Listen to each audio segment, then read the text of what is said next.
Fala pessoal querido, pessoal animado, turma 801, com o garoto mais bonito dessa escola. Eu falo sem dúvidas. Ih, rapaz, vai deixar o povo com ciúme, hein?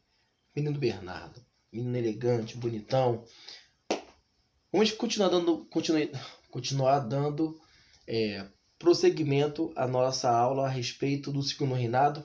E hoje nós damos início ao novo trimestre. Chegamos, enfim, ao terceiro trimestre. Nosso último trimestre do ano. O professor passou rápido. Cara, quanta coisa nós passamos. Essa pandemia foi histórica, hein? Tudo bem, você resistiu, você está vivo. Graças a Deus. Agradecer muito a Deus pela sua saúde, pela saúde da sua família, porque não foi fácil para ninguém. E vamos continuar agora falando sobre o segundo reinado, só que por um viés diferenciado. O segundo reinado marcou o início do governo do Dom Pedro II.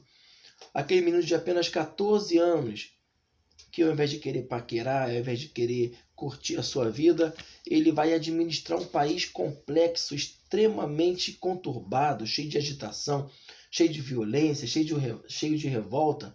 E o garoto vai ser bem sucedido, ele vai mandar muito bem. Ele vai ter dois partidos que vão dar base de apoio, os liberais e conservadores, e ele vai conseguir administrar de forma inteligente isso tudo. A parte política foi marcada pela estabilidade, ou seja, você vai ter no governo do segundo reinado um período de paz interna. Isso é muito importante. Vai ter uma revolta em Pernambuco, mas é isolada. A grande força política de Dom Pedro vai fazer com que esse país esteja em paz. Isso é muito importante. Para os negócios. Quais negócios, professor? Qual vai ser a atividade econômica que vai ser bem sucedida no governo de Dom Pedro II? A agro, que vem da agricultura, e exportação. O que é que eu vou vender? O café. Gente, o café vai ser a principal ferramenta econômica do Brasil. Vai vender café para o mundo inteiro, principalmente para a Europa e Estados Unidos, países que passavam pela Revolução Industrial. E o café, ele era como se fosse o Red Bull da época, ele deixava a pessoa ligadona, o cara que tem que trabalhar, tem que tomar um café quente para ficar animado. Então o Brasil exportava esse café, era muito valioso na Europa. Então rendia muito dinheiro para quem fabricasse, para quem produzisse, para quem vendesse, para quem plantasse. Era bom para todo mundo. Um detalhe. Quem vai trabalhar nas lavouras de café? Dá uma olhadinha, menino Bernardo, na página 330. Aliás, 324. Olha essa imagem aqui. O que você vê? Pessoas pretas trabalhando. Negro é errado. O correto é falar preto. A cor é preta. Negro é um termo pejorativo da época. Vamos ler na página 330. A mão de obra escravizada vigorou durante todo o período colonial. Eu falo de 1500 até 1889. Eu falo de quase 400 anos de exploração da mão de obra escravizada. E praticamente toda a época do Império também. No entanto, os africanos e afrodescendentes sempre lutaram contra a condição a qual eram submetidos e não aceitando de modo passivo a escravidão. Existiam diversos modos de luta contra essa situação. Chamamos essa prática de resistência. Vamos lá. Eu postei semana passada um vídeo para vocês sobre a escravização, como era cruel. Como que as pessoas vinham naqueles navios chamados de negreiros, de forma desumana, cruel, aquilo era nojento, as pessoas defecavam ali, respiravam aquele ar contaminado, as pessoas eram praticamente sujeitas a situações deploráveis como humanos. E quando eles conseguiam vir, aqueles que conseguiam sobreviver eram colocados para trabalhar de uma forma muito violenta, perdendo sua dignidade, perdendo seus nomes, sendo raspados suas cabeças para perder toda a sua cultura. Os caras eram brutalmente explorados. Mas e aí, professor? Vão aceitar isso de forma pacífica? É claro que não. É claro que aquele que se sujeitava não sofria tanto como se aquele que se procurava a resistência. Eu um dia fui fazer uma pesquisa de campo como estudante de história numa fazenda de café. E nessa fazenda habitavam muitos escravos, que ali eles eram a principal mão de obra.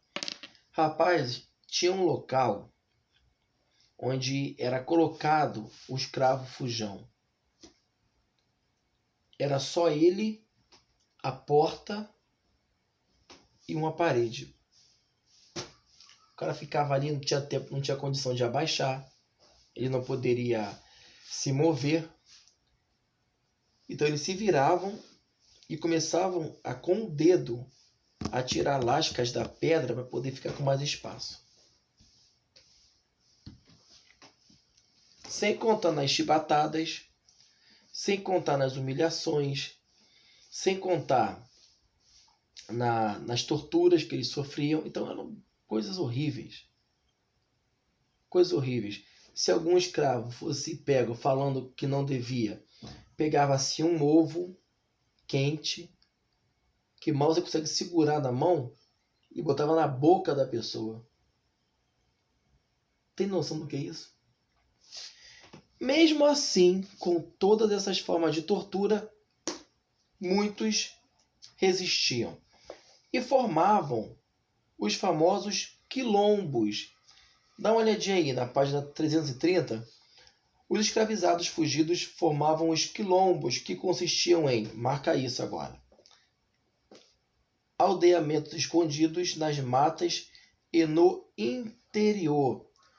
O quilombo mais expressivo, que é o que tudo indica pelas fontes históricas, chegou a reunir 20 mil quilombolas, que eram escravizados fugidos, né, das fazendas, não aguentavam mais tanto sofrimento. Eles acabavam formando ali aldeias comunitárias, em que nada era deles, tudo era de todos. Nesses locais, os ex-escravizados viviam de modo autônomo, ou seja, cultivavam seus alimentos, realizavam trocas comerciais com populações vizinhas, estabeleciam também o próprio modo de governo, muitas vezes seguindo tradições políticas de origem africana. Então, o culto era africano, a ideia da cultura sendo revista, sendo valorizada. Olha aqui alguma imagem que a gente tem da fuga da escravidão. Beleza. Uma outra forma de você resistir à escravidão, além da luta, está ligado aos abortos. Muitas mulheres optavam por abortar seus filhos, e se elas abortavam, aquele senhor perdia a mão de obra, porque aquela criança ia se tornar depois um homem e ele poderia escravizá-lo sem precisar comprar. Então muitas mulheres optavam pelo aborto, com ervas que elas sabiam que fazia mal e matava a criança. Uma outra forma de resistência vai ser cobrada no exercício. Você pode colocar como suicídio. Muitos também optavam pela prática do suicídio, que era menos mão de obra para aquele dono de escravo. Caramba, não sabia disso. Está sabendo agora porque você é inteligente. Vamos dar uma olhadinha na resistência cultural. Eu falei do suicídio, eu falei do aborto. E você responde uma questão da UERJ que caiu sobre esse conceito. Forma de resistência à escravidão. Você já acertaria. Temos outra resistência chamada resistência cultural. Outro modo de resistir à escravidão era a prática cultural. Ao serem trazidos para o Brasil, os africanos e seus antecedentes eram proibidos de exercer sua religião, de falar suas línguas e de fazer seus rituais. Parte dos costumes da origem europeia era imposta a essa população, que tinha seu dia a dia voltado essencialmente para o trabalho, o que praticamente impedia de manter sua identidade. Desse modo, a preservação dos costumes da origem africana representava uma forma de resistir à escravidão à exposição da cultura dos senhores. Tem uma distinção clara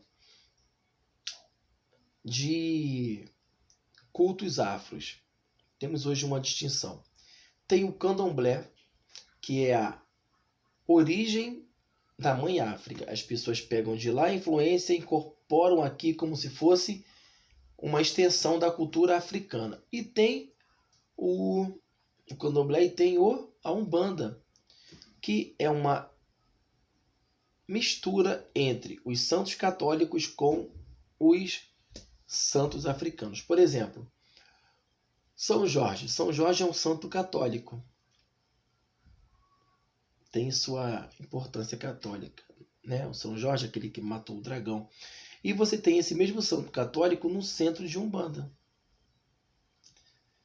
sendo chamado de Ogum. É uma forma de resistir à dominação. Então você pode pegar, botar para mim essa imagem como se fosse de um santo católico. Eu chamo de um santo guerreiro da mãe África. Então existem formas de você resistir à cultura imposta pelo cristianismo desses opressores que usavam da mão de obra dessas pessoas que vinham da África. Beleza, gente? Gostou da aula de hoje? Resistência à escravidão.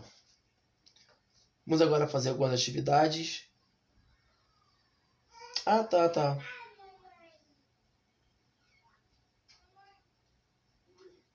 Temos aqui algumas frases da página 333. Negros são mais afetados por desigualdade e violência no Brasil.